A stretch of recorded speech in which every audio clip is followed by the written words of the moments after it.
मैं अंजुल अग्रवाल सरव एजुकेशन से। हम डिस्कस कर रहे हैं माइक्रो इकोनॉमिक्स 11th स्टैंडर्ड का chapter production function and returns to a factor.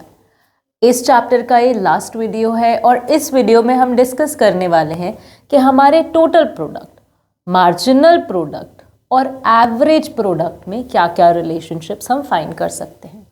तो सबसे पहले हम किसके कॉन्टेक्स्ट में पढ़ने वाले हैं। ये हमारे पास एक टेबल है, इस पे हमारे पास क्या क्या दिए हुए हैं, फिक्स्ड फैक्टर्स दिए हुए हैं, वेरिएबल फैक्टर्स दिए हुए हैं। उन वेरिएबल फैक्टर से जो हमें टोटल आउटपुट मिल रहा है, टोटल प्रोडक्ट मिल रहा है, वो हमें दिया हुआ है। हर एडिशनल स्टेप का आउटपुट कितना है, हमें मार्जिनल प्रोडक्ट गिवन है। और अगर हम एक एवरेज निकालना चाहते हैं तो हमें एवरेज प्रोडक्ट भी गिवन है। अगर मैं इन पॉइंट्स को ग्राफिकली प्लॉट कर देती हूँ, एक मेरा टीपी ग्राफ है और एक मेरा एपीएमपी ग्राफ है, तो मैं क्या ऑब्जर्वेशंस ऑब्जर्व कर पाती हूँ।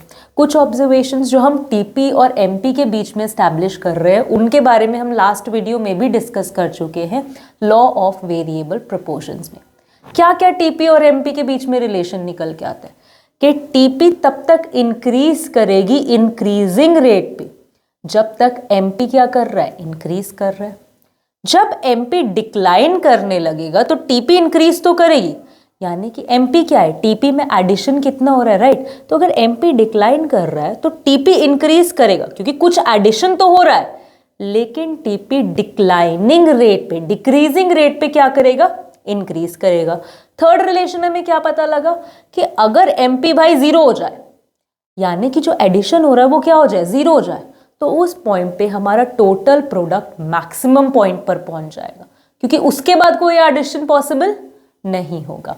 अगर एमपी उसके बाद भी हम कंटिन्यू कर रहे हैं और एमपी क्या हो जाता है, हमारा नेगेटिव हो जाता है, तो टोटल प्रोडक्ट में से एक्चुअल में कुछ जाने लगेगा, कुछ डिक्लाइन होने लगेगा, तो टोटल प्रोडक्ट हमारा क्या करेगा, डिक्लाइन करेगा।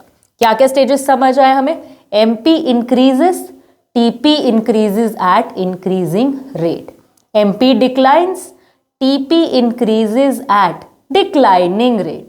MP 0, TP is maximum. MP negative, TP starts declining. TP और MP का रिलेशन हमें समझ आ गया। अब बात करते हैं MP मार्जिनल प्रोडक्ट और एवरेज प्रोडक्ट के रिलेशन की। इस ग्राफ पे फोकस करेंगे। ये ग्राफ पे हमारे पास एक AP का लाइन है, एक MP का लाइन है। हम क्या नोटिस कर रहे हैं कि इनिशियली MP जो है वो AP के ग्राफ से क्या है, ऊपर लाई कर रहा है, यानी कि MP is greater than AP।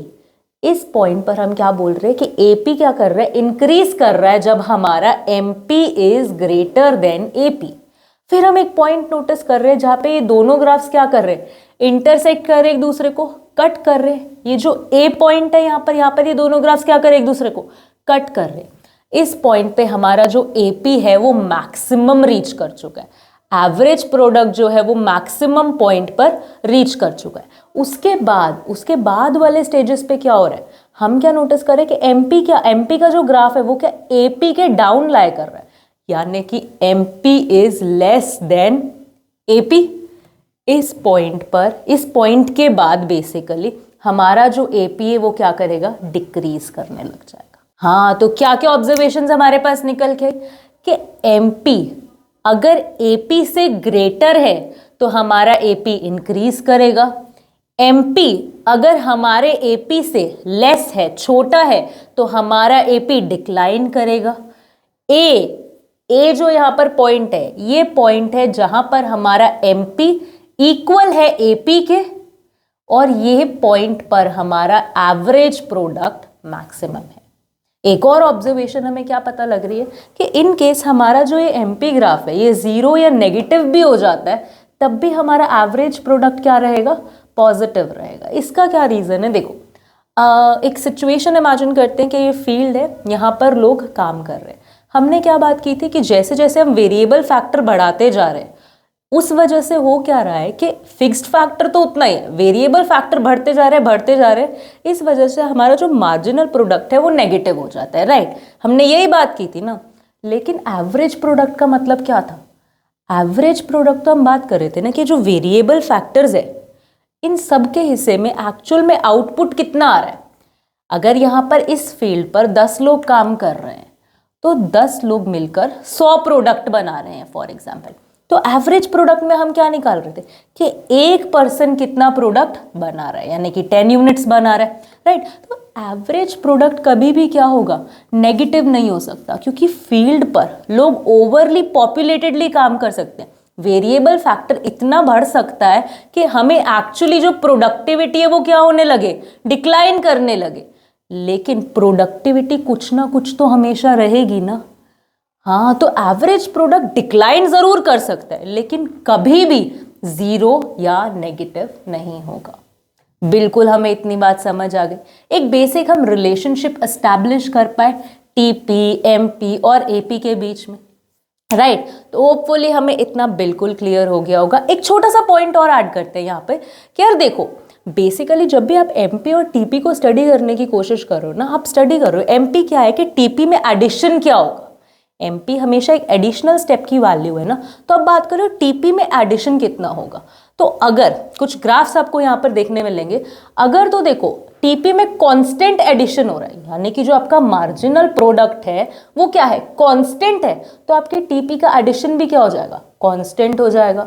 अगर आपका मार्जिनल प्रोडक्ट इंक्रीज कर रहा है तो टीपी इंक्रीज करेगा इंक्रीजिंग रेट पे, क्योंकि वो इंक्रीज हो रहा है, एडिशन बढ़ के हो रहा है ना हमेशा। अगर हमारा एमपी डिक्लाइन कर रहा है तो टीपी इंक्रीज कर रहा है, यानी कि बढ़ तो रहा है लेकिन डिक्लाइनिंग रेट पर बढ़ रहा है। अगर हमारा एमपी नेगेटिव हो गया है तो हमारे टीपी में से एक्चुअली कुछ ऐड नहीं हो रहा, निकाल लिया जा रहा है, तो हमारा टीपी क्या करेगा, डिक्रीज होने लगेगा। अगर हमारा एमपी जीरो है, यानी कि कोई भी एडिशन नहीं हो रहा है, तो उस पॉइंट पे हमारा टोटल प्रोडक्ट उसके मैक्सिमम टॉप लेवल पे पहुंच जाएगा। ये कुछ ग्राफ्स थे जो हमें बेसिकली, ये बात तो हम पहले भी कर चुके हैं, पर ये कुछ ग्राफ्स थे जो हमारे सिलेबस में हमें दिखाए जाते हैं इस रिलेशन को समझाने के लिए। होपफुली हमें relation between TP MP, relation between MP और एपी बिल्कुल क्लियर हो गया होगा। अगर इस लेक्चर से रिलेटेड या फिर इस चैप्टर से रिलेटेड आपके कोई भी डाउट्स हैं तो आप कमेंट सेक्शन में ड्रॉप कर सकते हैं या फिर डिस्क्रिप्शन में दिए गए किसी भी चैनल पे हमसे कांटेक्ट कर सकते हैं। मिलेंगे नेक्स्ट चैप्टर के साथ और वीडियोस के साथ, तब तक के लिए have a good day, keep learning.